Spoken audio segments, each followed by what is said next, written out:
feel like I've digested the playbook, that I understand that I could be that coach on the field if somebody has a question and understand what's expected of me, but also be able to move at that high-powered offensive pace that he wants to move at. So it's exciting, and I'm excited to be out here in training camp.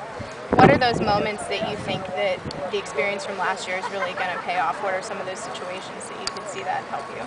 Well, being your first start ever playing in a top 25 team in Utah and being able to lead them down the field and be able to get to overtime and not being able to make that mistake. Being at Notre Dame in front of 90,000 down at the 10-yard line, having to make that drive. I mean, going into that last year, I didn't know what that felt like. I didn't know what was expected of me in those kind of high opportunity moments. And now I feel like going into this year, if I was presented with those moments, I'd be a lot more calm, I'd be a lot more compressed, because I understand what's expected of me and I understand what to do.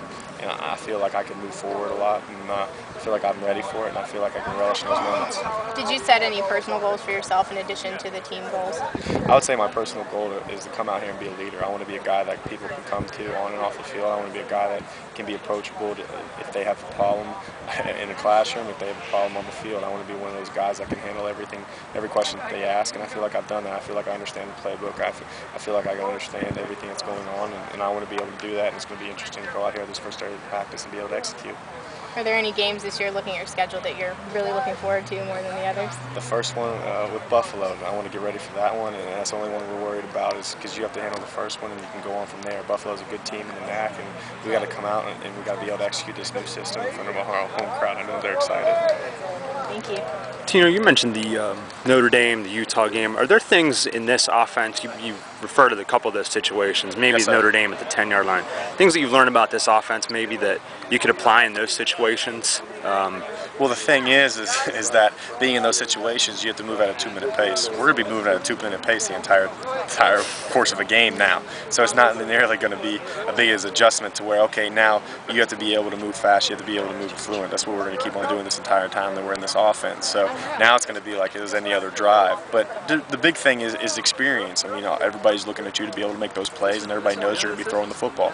So you got to be able to draw back, understand your reads, understand what you need to do, and be able to make throws down the field. And that's the biggest thing, is I understand now, is understand how to handle those situations, how to be decompressed, and to really calm myself down and be able to make those throws. Coach talked about, you having a lot of confidence in this offseason. Where's that from?